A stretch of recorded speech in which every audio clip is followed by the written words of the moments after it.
제가 좀 감기 기운도 좀 있고요. 감기가 심한 것은 아닌데 어제 그제 좀 강의를 좀 한 10시간 이상 이렇게 중국에서 오신 이제 분들에게 하면서 조금 목이 좀 쉬었습니다. 그래서 오늘 여러분들께서 좀 양해해 주시고요. 그래도 뭐 아프고 열이 나고 그건 아닙니다. 그것은 아닌데 목만 조금 그렇습니다. 오늘 이제 말씀을 통하여서 저는 이제 최근에 이 아들됨에 대해서 많이 이제 생각해 보고 있습니다. 우리 아들됨이다 뭐 조금 대표격으로 생각하시면 되겠습니다. 우리 딸들은 섭섭할 수 있는데 성경은 주로 이 아들됨, sonship 이렇게 이제 많이 이야기하는데요. daughtership도 되고 딸됨도 됩니다. 그래서 특별히 하나님이 우리 아들이다 이러면 이제 우리 문학으로 보면 제육법이라는 게 있잖아요. 하나를 이야기해서 두 가지, 세 가지 또 전체를 이야기하는데 성경에서 아들됨이다 이러면 자녀됨 그렇게 생각하면 되겠습니다. 정말 지난 주간에도 우리가 말씀을 하늘에 계신 우리 아버지 그것에 우리가 기도도 하늘에 계신 아버지께 또 은밀히 구제하는 것도 또 하늘에 계신 아버지 그래서 우리가 미워하는 원수라도 사랑하면 하늘에 계신 아버지께서 우리를 자녀같이 여기신다. 이제 그렇게 말씀하시므로 우리가 주 기도문을 날마다 기도를 드릴 때 하늘에 계신 아버지여 정말 하나님을 아버지로 부를 수 있다는 것 생각하면 할수록 감사하고 또 넘치고 또 기쁨이 항상 우리에게 충실한 그런 은혜가 있는 것입니다. 예수님은 이 땅에 오셔서 하나님의 아들 되심을 계속 증거하시고 그것으로 핍박받으시고 또 그것으로 유대인들에게 고소당하여서 결국은 십자가에 달려 돌아가시게 된 것입니다. 주님께서 많은 비유를 베푸셨는데 특별히 우리 주님께서는 이제 십자가에 가까이 올수록 아들 되심을 많이 드러내시고 그 중에 가장 특징적인 비유가 마태복음 21장, 마가복음 12장, 누가복음 20장 이렇게 마태, 마가, 누가에 걸쳐서 나오는 우리가 소위 포도원 농부의 비유다라고 그렇게 제목을 정하고 있는 그런 비유의 말씀을 주님께서 하시면서 여기에서 이제 우리 주님께서 당하실 일을 아주 생생하게 비유지만은 예언과 같이 정확하게 말씀하신 것이 포도원 농부의 비유입니다. 한 집 주인이 포도원 주인이 있어서 땅을 가지고 울을 치고 울타리를 치고 포도즙 짜는 그런 기구도 두고 그렇게 해서 포도원을 잘 만듭니다. 그리고 그 포도원을 만든 후에 이 포도원 주인 그 포도원의 집주인은 타국으로 먼 곳으로 떠나게 되고 그곳에 농부들을 두어서 이제 새를 긋고 그렇게 포도 열매를 맺으라고 맡기고 갑니다. 그리고 이제 열매 맺을 때가 되어서 열매를 거둘 때가 되어서 종들을 보냅니다. 그래서 농부들에게 그 포도의 소산을 일단은 열매가 맺을 때쯤 보냈으니까 잘 농사를 짓고 있는지도 보게 하고 그리고 열매를 받으러 오라고 이제 보냅니다. 마땅하게 그렇게 해야 되겠죠. 그런데 그곳에 포도원의 농부들이 이 주인이 보낸 종들을 죽이고 또 때리고 돌로 치고 해서 사실상 다 종들을 죽이거나 쫓아버립니다. 이 일을 한 번만 한 것이 아니라 또 포도원 주인이 또 보냈는데 또 그들이 그렇게 하니까 이제는 후에 이제 마지막에 돼서 자기 아들을 이렇게 포도원으로 보냅니다. 그랬더니 이 아들은 그래도 주인의 아들이니까 종같이 대우하지 않겠다 생각하고 아들을 보냈는데 농부들이 그 아들을 보자마자 이는 상속자니 우리가 죽이고 유산을 차지하자 이렇게 이야기하면서 이 보낸 아들을 포도원 밖에서 내쫓아서 죽여버립니다. 이 비유는 우리가 이미 잘 생각하시겠지만은 포도원은 하나는 나라를 뜻하고 먼저 보낸 종들은 바로 선지자들을 뜻합니다. 선지자들이 핍박을 받고 죽임을 많이 당하지 않습니까? 세례 요한까지. 그리고 이제 열매를 거둘 때 이거는 말세를 뜻하고 후에 이것은 이제 우리 주님께서 이 땅에 오시는 그의 말씀을 하고 있습니다. 갈라디아서 4장 4절에는 때가 참에 바로 하나님이 아들을 보내시사 이 아들은 어떤 아들이냐 바로 자기 아들이라고 그렇게 마태복음은 표현했고 이 포도 농부의 비유에 보면 마가복음과 누가복음은 내 사랑하는 아들을 보낸다라고 이렇게 말씀하고 있습니다. 바로 내가 사랑하는 아들을 이제 이후에 열매 거둔 후에 마지막 때에 보내는데 그들이 그를 바로 포도원 바깥에 내보내서 죽여버리는 그 일이 일어납니다. 우리가 잘 알다시피 내 사랑하는 아들이다. 호피오스 호아가페토스 바로 헬라어로 말하면 아주 강조해서 그렇게 부르는 내 사랑하는 아들이다 라는 말은 세례 받으실 때 또 변화산에서 아버지가 아들을 부르는 하늘 음성으로 들렸던 그 음성이죠. 이 아들이 이제 마지막에 이 땅에 왔는데 사람들이 핍박해서 바로 포도원 밖에서 죽인다. 이 말을 히브리서에 보면 예수님을 예루살렘 영문 밖에서 죽인 그 말씀과 너무나 일치합니다. 우리가 히브리서를 읽다 보면 오늘 이 마태복음 21장의 비유, 포도원 농부의 비유가 너무나 우리에게 사무치는 그런 부분이 있습니다. 포도원 농부의 비유는 비유 중에서도 예언적인 비유라고 금방 제가 말씀을 드렸지만 정말 우리 주님께서 비유는 아주 넌지시 그렇게 애둘러 드리는데 베푸시는데 이 포도원 농부의 비유는 아주 주님께서 당할 일을 그대로 예언하고 있습니다.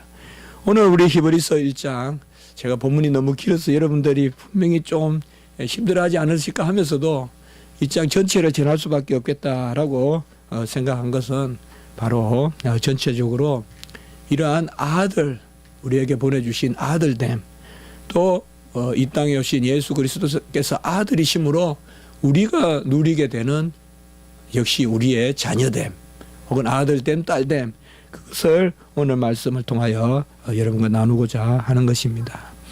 오늘 앞부분의 말씀을 보면 한 1절에서 4절까지 말씀을 보면 금방 포도원 농부의 비유와 너무나 유사한 부분이 많습니다. 1절에 옛적의 선지자들을 통하여라고 말씀했는데 이 선지자들은 포도원 농부의 비유에 우리가 알듯이 바로 보낸 종들입니다. 이제 열매 맺을 때가 되어서 보낸 종들입니다. 이 옛적의 선지자들을 보냈는데 그저 선지자들을 존경하고 말씀을 잘 듣고 했느냐? 그것이 아닙니다. 예언이 성할 때는 선지자가 핍박을 받아요. 말씀이 성할 때는 선지자가 핍박을 받는 거예요. 성경을 읽어보면 그래요. 선지자들이 힘을 얻고 명망을 얻을 때 말씀이 흥황한 것이 아니라 선지자들이 핍박을 받을 때 오히려 말씀이 흥황하다. 목이 베일 때 예수님이 나타나신 거예요. 세례 요한이 목이 베일 때 예수님이 나타났고 이사야가 톱으로 켜서 죽였다고 우리가 알고 있어요. 그 이사야가 그런 핍박을 받을 때 놀랍게 아기 예수 그리스도의 나심과 고난 당하심이 이사야 7장, 9장, 53장을 비롯해서 증거되고 있는 것을 볼 수가 있습니다. 엘리야의 때에 하나님이 선지자의 말씀의 권능을 세워서 하늘에 불이 내리게 하는 하늘에서 비도 내리게 하고 불도 내리게 하는 그 권능을 보여주었어요. 엘리야를 통하여서. 그때도 선지자들을 이세벨이 싹 다 죽여버리고 오바다가 동굴 두 곳에 50명씩 숨겨 놓았다고 하는 것을 보면 얼마나 싹 죽여버렸는지 우리가 알 수가 있습니다.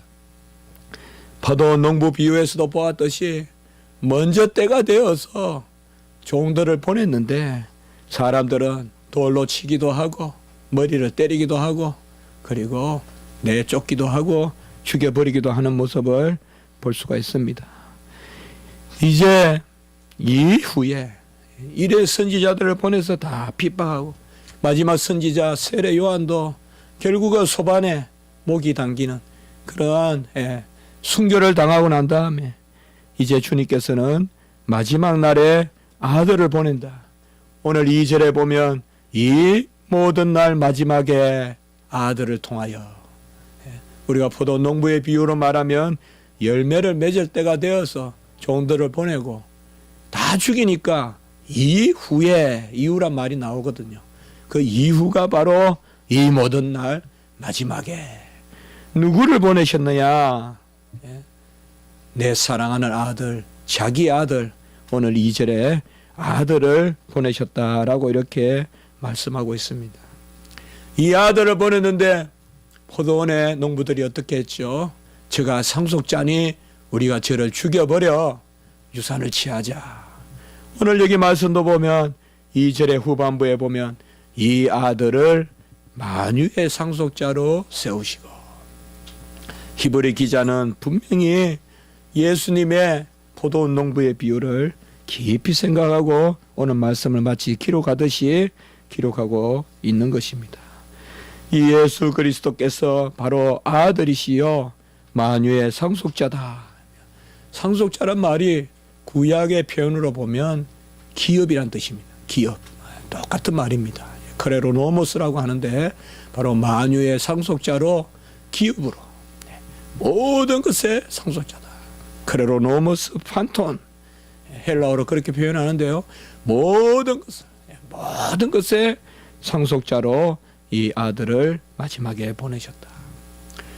우리가 금방 떠올리겠지만은 아들이면서 또한 상속자다. 자녀이면 또한 그리스도와 함께한 상속자니. 우리 함께라는 말을 많이 이야기하지 않습니까? 로마서 8장 17절에. 그래서 이 예수 그리스도께서 아들이시면서 만유의 상속자니까 우리도 자녀가 되고 우리가 상속자가 된다. 이것이 바로 히브리서 우리 로마서 8장 17절 말씀을 통하여 생각해 볼 수가 있는 것입니다. 히브리서는 저는 개인적으로 히브리서를 하나의 위로의 서신으로 그렇게 생각합니다. 히브리서는 보면 아주 참 깊은 신학적인 내용을 담고 있고요. 제1장부터가 바로 천사보다 우리가 얼마나 뛰어난가 하는 그것을 보여주고 있고 또 2장에 보면 그리스도와 우리가 한 곳에서 난지라 라고 해서 얼마나 우리가 그리스도와 함께 형제라고 부렀다 이 말이죠. 얼마나 긴밀하게 그걸 보여주고 있고 그러면서 이제 이후로 바로 예수 그리스도께서 보좌 우편에서 담대히 그래서 우리가 담력을 얻었나니 히브리서 10장에 가보면 성소에 들어갈 담력을 얻고 이 성소에 들어갈 담력을 어떻게 얻느냐? 내가 노력함으로 무슨 기지를 길러서 무슨 성품을 닦아서 그게 아니라 히브리서 10장에 성소에 들어갈 담력은 히브리서 11장에 믿음으로. 이 히브리서는 기본적으로 구약 백성들에게 보낸 서신이거든요. 구약 히브리인들에게 보낸 그런 서신이거든요. 근데 히브리인들은 뭐예요? 구약의 율법을 지켜야 되는 줄 알고 있는데 구약의 모든 아벨부터 아까 말씀드렸던 이사야 선지자 그 정도 내려올 때까지 구약의 모든 믿음의 일꾼들은 구약의 모든 하나님의 종들은 믿음으로 구원에 이르렀다. 그것을 이제 히브리서에서 보여주고 있습니다. 특별히 이 히브리서에서 우리가 가장 주목해야 될 것은 바로 오늘 1장 말씀과 같이 자녀됨, 아들이다. 이 땅에 오신 예수 그리스도가 아들로 오셨다. 이 아들이 누군지 오늘 3절에서는 이 아들을 하나님의 영광의 강체시여 본체의 형상이다라고 이렇게 표현하고 있습니다. 영광의 강체요 본체의 형상이다라고 하는 것은 바로 하나님은 성부 하나님이 여기서 아버지의 영광을 드러내시는 광채시고, 그리고 아버지의 본체를 드러내시는 그러한 실체 위격을 드러내시는 형상이다라고 이렇게 말씀하고 있습니다. 이것은 곧 이 아들이 성자 하나님이라는 것을 증거하고 있는 것입니다. 이 삼위일체의 가장 대표적인 말씀이 오늘 바로 히브리서 1장 3절에 나오는 영광의 강체요 본체의 형상이요. 그래서 아들은 아버지의 강체요 형상이요. 보이지 아니하시는 그 하나님의 형상이시요. 골로새서 1장 15절의 말씀. 그래서 예수 그리스도가 이 땅에 오신 성자 하나님이라는 것을 보여주고 있습니다. 이 땅에 오신 이 아들은 어떤 분입니까? 바로 2절에 보면 그로 말미암아 모든 세계를 지으셨고, 이 땅에 오신 아들로 말미암아 모든 세계를 지으셨습니다. 창조주십니다. 창조주 하나님이십니다. 그리고 창조만 하고 그냥 두신 것이 아니라 그로 말미암아 모든 만물을 통치하시고 운행하시고 보존하십니다. 이것을 우리가 섭리라고 하죠. 그것이 3절에 보면 그의 능력의 말씀으로 만물을 붙드시며, 이것은 바로 섭리를 뜻합니다. 그래서 만물을 지으신 분이요 만물을 섭리하시는 분이요. 이제 이 아들로 말미암아 어떤 일이 일어나느냐, 바로 3절 후반부에 죄를 정결하게 하는 일을 하시고 높은 곳에 계신 지극히 크신 이의 우편에 앉으셨느니라. 이것은 바로 구원주 하나님을 뜻하는 것이죠. 히브리인들은 하나님을 창조주로 섬기고 아들을 창조의 그런 중보로 여기지만은 그 아들이 구속주가 된 것을 부인하는 것이죠. 그래서 히브리서에서는 창조주와 구속주가 되신다는 것을 함께 말씀하고 있어요.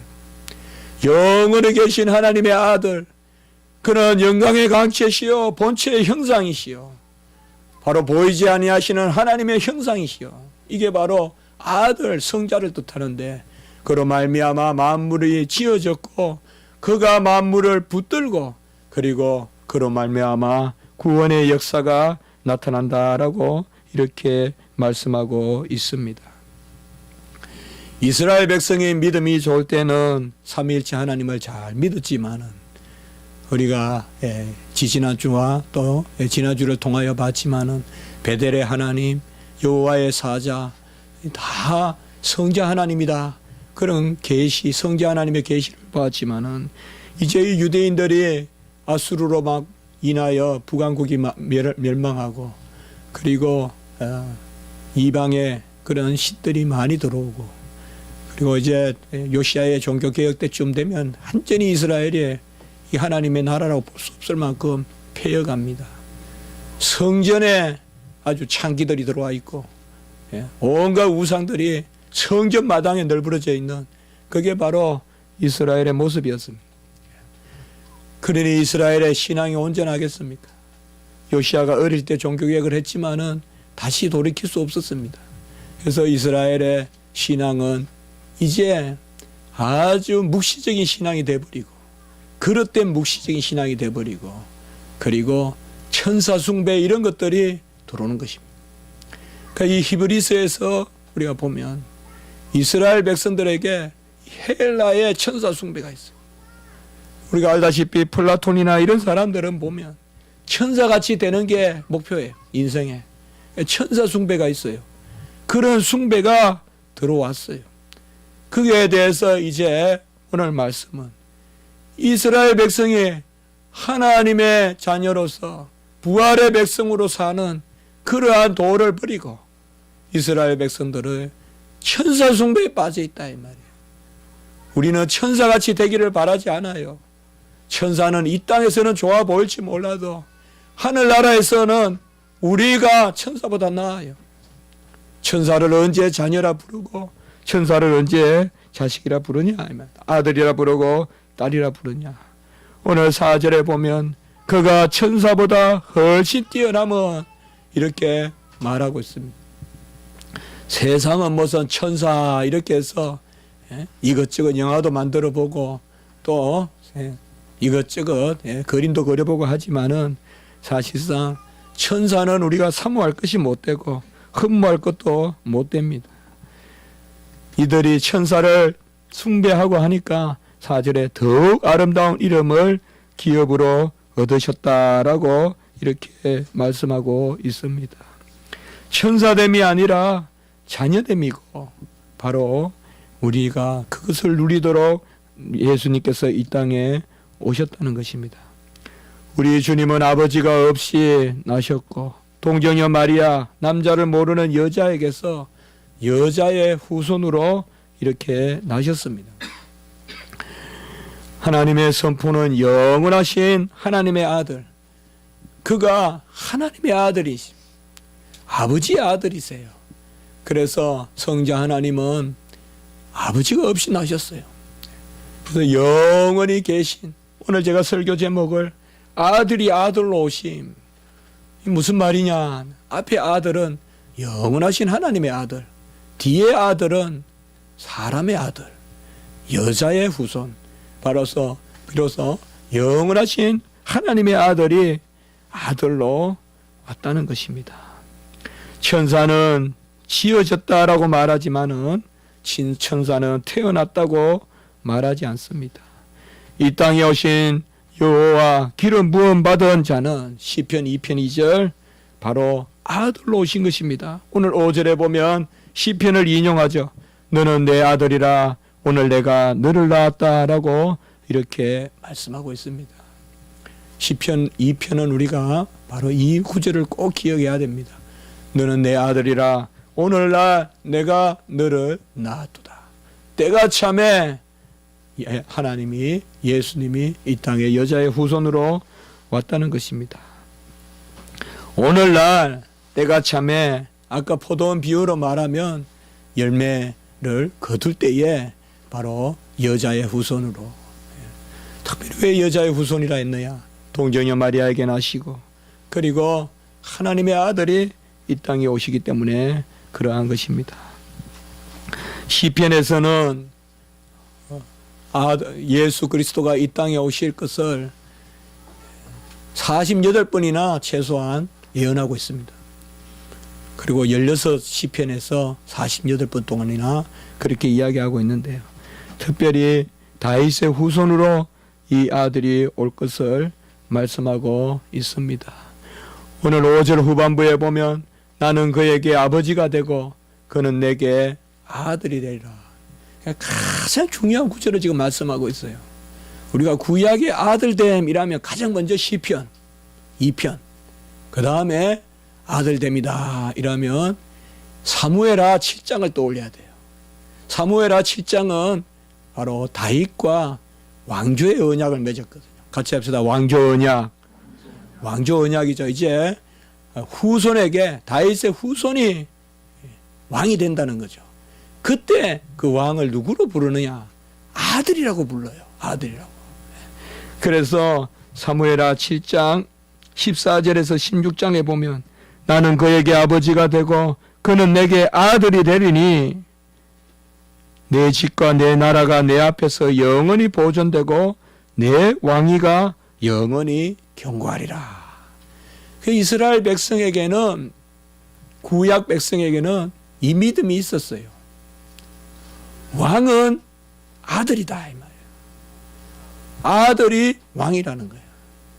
그래서 너는 내 아들이라 내가 오늘날 너를 낳았다고 말하면 그것은 왕을 뜻해요. 우리 예수님이 십자가에 달려 돌아가실 때 유대인들이 두 가지 제목으로 예수님을 십자가에 달았어요. 한 가지 제목은 유대인의 왕이라고 몰아세웠고 유대인의 왕이라고 말한다. 그러면서 빌라도에게 가이사를 인정하느냐, 저 예수를 인정하느냐, 유대인의 왕이라고 말하니 죽이라 그러고, 또 한 가지는 뭔가 하면 저가 하나님의 아들이라고 말하니 저가 신성을 못 오겠다라고 죽여야 된다고 이야기해요. 그래서 예수 그리스도께서 십자가에 죽으신 제목이 두 가지가 뭔가 하면 하나님의 아들이라고 말했다는 것, 그리고 유대인의 왕이라고 말했다는 거예요. 결국 여기에 바로 하나님의 놀라운 또 비밀스러운 계시가 나타나죠. 참 놀라운 것은 적들은 죽이려고 들지만 그 적들의 입을 통하여서도 진리를 드러내시는 게 바로 하나님의 역사거든요. 그래서 유대인의 왕이 하나님의 아들이죠. 이것이 바로 왕조의 언약이에요. 바로 내 후손이 왕이 되리니 오늘날 내가 너를 낳았도다. 나는 너의 아버지요 너는 나의 아들이다. 그러므로 우리가 왕같은 제사장이 되고 이 세상에서 왕같이 산다라고 말하는 것은 다른 것이 아니라 하나님의 자녀가 되는 것입니다. 이사야 9장 6절에도 보면 한 아기가 우리에게 낳고 한 아들을 우리에게 주신 바 되는데, 이 이사야서는 오늘 인용하지 않았지만은 또 아들을 말하는 대표적인 말씀이죠. 한 아들이 낳고 한 아기가 낳는데 기묘여 모사여 전능하신 하나님이여 영존하신 아버지여 그리고 뭐요? 평강의 왕이도다. 여기도 아들과 왕이 이렇게 연결되어 있죠. 그렇기 때문에 바로 너는 내 아들이라 내가 너를 낳았다. 나는 그에게 아버지가 되고 그는 내게 아들이 된다 라고 말하는 것은 바로 왕직을 뜻하고, 이 왕은 스스로 다스리는 것이 아니라 아들로서 다스린다. 아들은 누구냐? 아버지의 것으로 세상에 나타나는 것이다. 그래서 왕직은 세상적인 왕직이 아니라 아버지의 것을 세상에서 드러내는 것이 바로 아들입니다.